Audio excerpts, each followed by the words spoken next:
touch my neck. It makes me go crazy. So before we get into today's video, I just want to let you guys know that this video is for educational purposes only. Please remember to be kind to everybody everywhere in your everyday life, in your home, in the grocery store, and especially in the comment section down below. Please do not show hate to anybody, anywhere.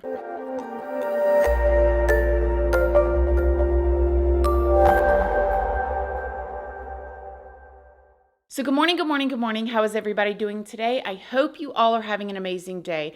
I hope you all are having a wonderful week. I hope everybody had a great weekend. Hope y'all did. So in today's video, we are back at it again with a part 2 for the Mica Miller situation or case, because it does seem to be ongoing at this point, and so much has come out since we talked last, or since I put out my last video. So if y'all have not watched my first video on Mica, please go and watch that first, because that gives a good amount of information from the backstory of what's going on. You know, 911 phone call, all of that stuff is in the first video, but otherwise we're just going to pick right up in this video like y'all already know what I'm talking about. Before we get into it though, I did want to let you guys know, if you don't already know, hi, my name is Christina. I do have a second channel, which is Casually Christina. We do things way more casually over there. I also have a Patreon. My Patreon is for 18 and up, and over there we talk about more personal stuff. We go live over there, and I have a $2 tier, so all of the true crime stuff that cannot go onto YouTube due to their terms and policies, that goes over on my Patreon under the $2 tier. Matter of fact, I just put a video up this week under the $2 tier. Just make sure you read the whole about section and what each tier offers before you join. I'm also on Facebook, Snapchat, Instagram, and I'm also on Like to Know It now. And Like to Know It is the platform where you can find links to a lot of the things that you guys ask about, or things that you see in my videos, like furniture. This shirt is linked there. This necklace is linked there. These earrings are linked there. Different makeup, all the different stuff like that is linked over on my Like to Know It. And all of those platforms are linked down in the description box if you would like to come and check me out. Okay, so let's talk about Mica. You guys, so much stuff has come out. It's been a lot. And it's still rolling, and it is still coming out literally as we speak. Over the weekend, which if you are in northern Florida, I hope y'all did okay, because there was some insane storms. An article came out. And it came out referring to John Paul Miller and his ex-wife. Remember in the other video we talked about him being married before, and he has 5 kids and all of that stuff? Well, the divorce papers were pulled, and a lot of information from that marriage and that divorce came out. We're going to talk about that in this video, and I was losing my ever-loving mind, y'all. I was like, I cannot believe all of this is real. So firstly, let's talk about the fact that her family has come out and spoke and said that they hold John responsible for what happened to Mica, and that they really, really, really hope that this investigation is far from over. My theory of how Mica died, well, I know she was pushed to the brink. I know that there is no reason for her to be out there in that area. We've never been there. She's never been there. I mean, my theory broad right now, there's bruises on her hand. There's injury to her other arm, like a handprint, and these things were not documented, and they did not show up for no reason. And we were not satisfied with the answers that we were given in the entirety. It didn't seem like enough was done, and we just want more answers. We want more checking into this. This is a good place to tell you guys, everything in this video is alleged. I don't know any of these people. I'm not a professional. All of my information I pull from very public sources that are already out there, so please go do your own research and form your own opinion.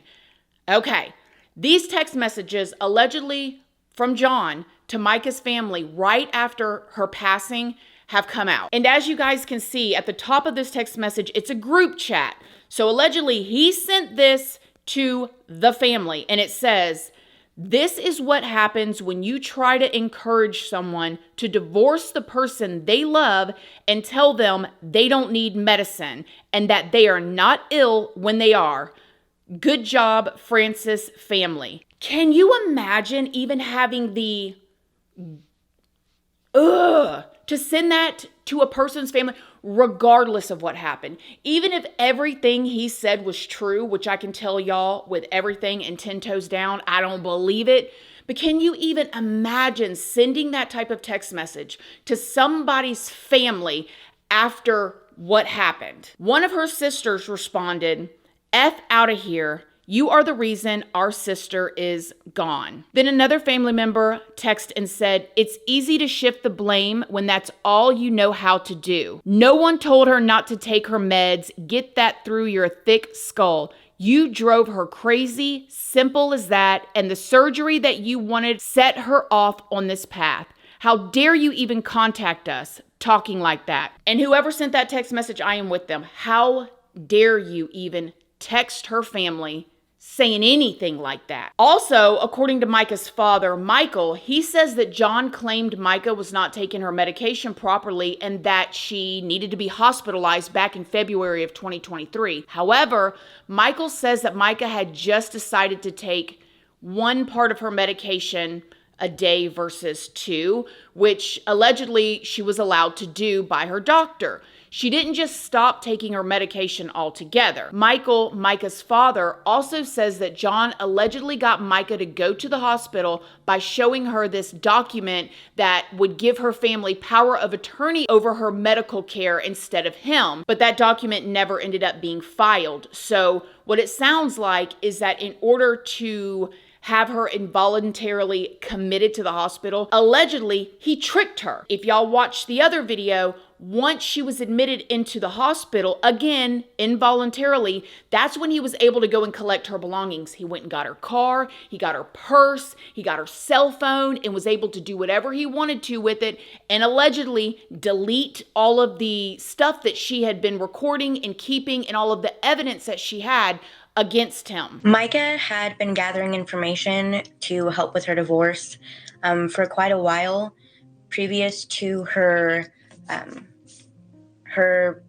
commitment to the hospital that was unwilling. With all of this information coming out, John ended up making a 2-page statement through his attorney denying ever doing any of this stuff to Mica, and once again claiming that Mica just struggled with her mental health. He said that she struggled with bipolar disorder, which led her to having paranoid episodes and self-destructive behavior. Now I'm going to read part of this 2-page document only because what we're going to talk about next, I think it's very interesting what he says in this through his attorney. Following the untimely death of Mica Miller, unfounded rumors and false accusations began circulating on social media and in various media outlets, suggesting Pastor Miller's involvement in her demise. This created a buzz, causing local and national media outlets to begin proliferating these falsehoods. On a claim that Pastor Miller groomed his wife from the age of 10 years old, couldn't be farther from the truth. She moved to Myrtle Beach at age of 15, was married to another man at the age of 18, and divorced at that age of 21. It has come to light that Mica Miller struggled with mental illness, specifically bipolar, which when not properly managed, led to paranoid episodes and self-destructive behavior. Now, I do want to say mental illness and this diagnosis is very real, and it is serious. However, how convenient for her to be delusional, right? Because of all of the things that she was saying. Now, if y'all remember what we talked about in the other video, Mica and John Paul Miller had both been previously married before. The reason why John Paul and his ex-wife got a divorce was because, allegedly, she caught him messing with Mica. And let me show y'all the video of John Paul after he allegedly got busted by his wife. JP. You alright, man? You okay? Huh?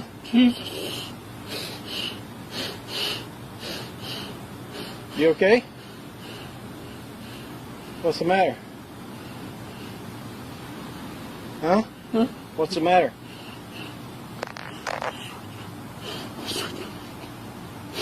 I switched my medication. Makes me go crazy. Is somebody helping you? I think Mark's coming to get me. Oh, okay. I thought I was going to see Jesus. Okay. But you got Mark coming? Somebody called him, I think. Okay. I feel like he invited me. I can't So- want to say Jesus. Because the ants bite me everywhere. Is your medication something they gave you? Yes, I'm a drug. Yeah. You do some new doses or something. You want me to make sure Mark's coming? Yeah, all I do is find out when my phone's on me. I don't have my phone. But somebody's called him, right? Yeah, the lady across the street called. Okay. All right.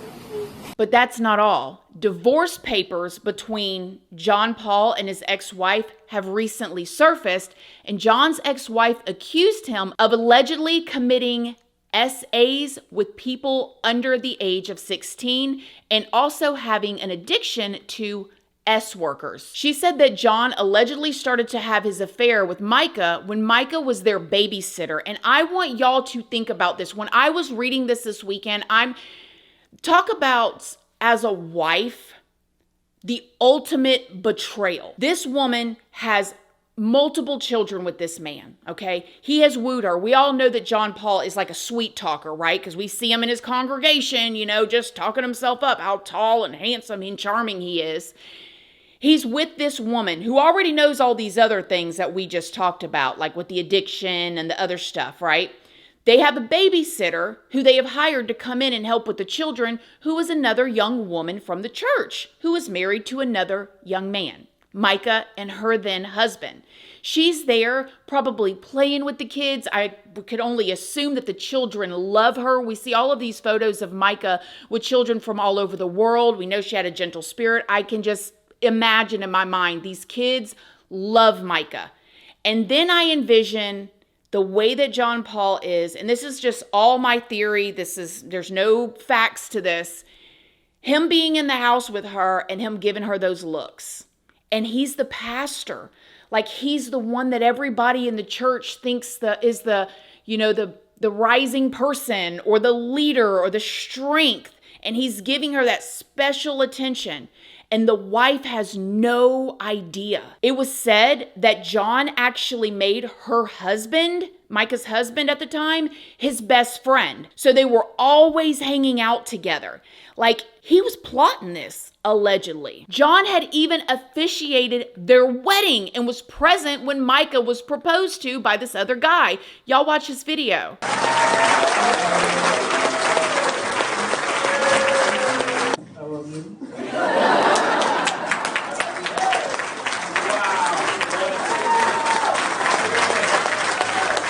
Kiss your bride.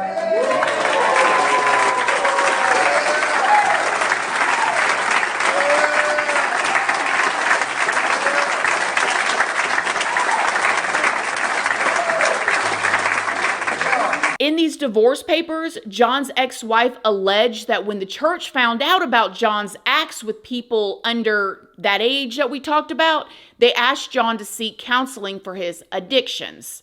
John refused, though. Can you imagine? In these papers, she said that the majority of the church ended up leaving the congregation. They just could not get behind it. And I bet you they're all sitting back looking at their TV right now going, "We knew it. We knew it. We was led by the Holy Spirit to get up out of there, and it looks like you could be right." Then on top of all of that, the ex-wife of John Paul Miller caught Mica and John while they were in the act. Okay, they were literally in the act back in 2015.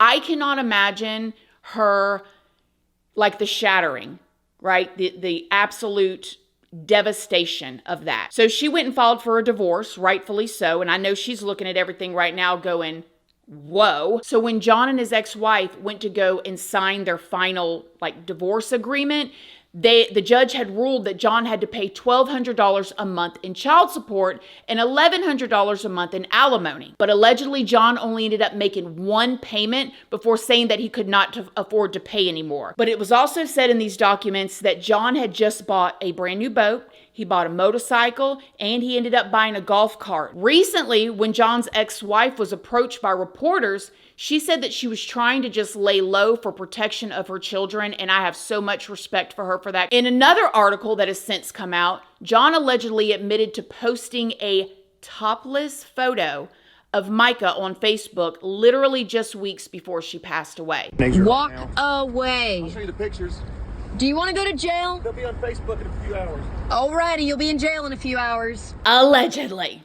After this man posts a picture of his wife, whom he claims is so mentally ill, topless, on the internet, he ends up emailing her about it afterwards and sends her an apology and says, "I'm sorry for putting a picture of you on the internet. It was for less than an hour and I immediately took it down.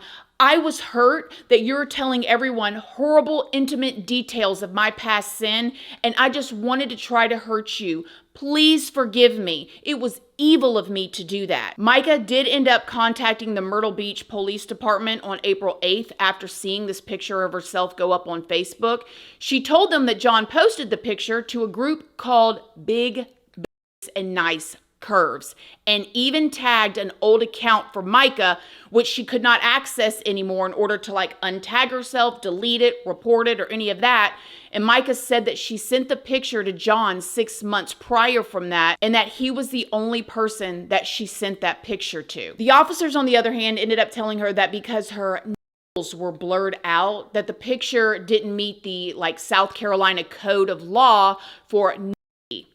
So he did just enough to get away with it legally. Officers also told Mica that the photo was posted anonymously and that there was no way to prove that it was him that actually posted this photo. They also told Mica, and this is a learning lesson for anybody that is watching this video, that once she sent that photo to him, he was now the owner of the photo. So basically, it sounded like they were saying that there was nothing that they could do, even though he sent the email allegedly and all of this stuff. Okay, I'm going to try to tell y'all the rest of this information because I'm wanting to tell y'all all my opinions about everything in between, but we're going to keep going here, okay? After that situation is when Mica submitted an affidavit through her lawyer that said, since the day we became husband and wife, she said that she had been in every way that she could think of. She said that she was emotionally, sexually, spiritually, financially, and physically abused by him, and that he had harassed her physically and electronically with letters, phone calls, emails, texts, and even said that he was hacking her emails and her personal Facebook account and impersonating her. She also went on to say that he would use her stolen phone to send texts and emails out to people in the church pretending to be her, and that he would also text her friends and family saying all different kinds of things, saying that she was sleeping with teens and that she was messing with people from the church. She also claimed that he was showing up in person in places around town that she was, and that he had 3 different tracking devices installed on her vehicle. And you can only imagine with this, you guys, the amount of support that John Paul Miller had, because he would go into the church and he would be like, "Oh, my wife. Oh, she's just sick. I'm worried about her. I don't know where she's at all times. I got to follow her around. I got to check her stuff. I don't know what she's going to do next." And the church is probably like, "Oh my goodness, I'm so sorry." And she had very little support. All the people from all those years that, I can't imagine how that weighed on her. Then this brings us to her memorial service. And when I tell y'all, I watched this and just cringed over and over and over again. He ended up telling his congregation that he had gone down to see her body 4 times, but it still hadn't hit him yet that she was gone, and that he kept thinking that she was going to wake up. He even went on to say that he tried to raise her from the dead. I hadn't even had time to look down here yet, but I got this lay next to her body and spent time with her body about 4 times this week, and each time it still didn't hit me. I thought she was going to wake up. I even tried to raise her from the dead one time this week, and that morning actually I went to the mall later. She had bought me this dog tag, and the chain broke, so I went to the mall to get it fixed. And I saw a female about 20, 30 feet in front of me, and she was wearing one of Mica's dresses, and she had the same tattoo Mica has on her arm and the exact same hair. And out of just instinct, I screamed, "Mica!" And the girl turned around, and it was one of her sisters. And I thought I raised her from the dead. She's alive, you know. I am not going to play every single clip here that I have saved to my phone that I took of the memorial service. But the way that he spoke about her, it's giving me whiplash, y'all. It really gave me whiplash. He talks her up, and then he talks himself up, and he uses her to put himself up in her memorial service. But yet you hear the way he's talking about her, but then you see all the things he's doing behind the scenes. Let me get to the end of this video, okay? Most recently, the sheriff's office where Mica ended up, her life ended, has announced that they have requested help from the U.S. Attorney's Office for South Carolina and from the FBI to investigate. Here is the official statement that they put out. The Robeson County Sheriff's Office has been in contact with the United States Attorney's Office and Federal Bureau of Investigation in South Carolina since the early stages of Mica Miller's investigation. Based on the information gathered during the investigation and jurisdictional reasons, the Sheriff's Office has requested the assistance of both agencies. No other information will be released at this time. Anyone with information pertaining to Mica Miller's investigation in South Carolina is asked to contact the Columbia, South Carolina FBI office at 803-551-4200. However, Mica's family did release a statement. As of me filming this video, it's changing so quickly, so something else will probably come up even after this. But they said that they were very grateful for everything that everyone was basically doing to help them find justice for Mica, and that they are aware that Robeson County Sheriff's Office released a statement about the FBI being involved. However, the family has no personal knowledge of the nature of any FBI investigation, and therefore they had no comment about the investigation, which I think makes sense, because if the FBI is involved, they're going to investigate everybody, which they should. Every single person, and I would have to assume that Mica's family has zero problem with that. However, the Sun News, and there's been a lot more news sources as of today, have published different articles or even like video news reportings that confirm that the FBI is investigating this. So it seems to me like the FBI is definitely involved, which I'm glad they should be, especially when you're talking about a church. There's also been a 911 phone call that has recently been released from allegedly Mica's sister calling 911 a couple years ago on John Paul Miller herself, because Mica had went to her house to escape from him, and he was sending threatening text messages talking about having a firearm and all of that stuff. 911, what's the address of your emergency? I need to report a non-emergency at this point. Okay, what's going on? My sister came here today to visit because her and her husband were having issues. She came from Myrtle. She told him she'll be home on Tuesday. And he was texting me at this point saying, I'll be at your house at 12:55. I'm armed and ready, and I will keep you up all night. I'm going to get her back. Oh, wow. And I said, you're not welcome at my house. There are no trespassing signs up. You cannot threaten weapons. He has 6 guns that he just purchased recently. And he's saying, I'm armed and ready. I'm coming to get her. So my opinion, if you guys cannot already tell by now, this is wild. I am so glad that this is still being investigated, and I think everything needs to be investigated. I think that if everything that we talked about today is true, there is a pattern with this man. Mica did have an affair with her husband that she got married to when she was very young with John Paul Miller. However, I don't see that as an equal affair, especially knowing his history. Before he ever even got married, before all of this, because it doesn't seem like there has been this breaking point. It's not like he did all these things when he was younger and then he had 20 years of doing wonderful things and then he messed up again. It has been constant, which tells me he is who he is and he's learned how to weasel his way out of things over the years. And the only way that this is caught up with him is unfortunately because of the passing of Mica.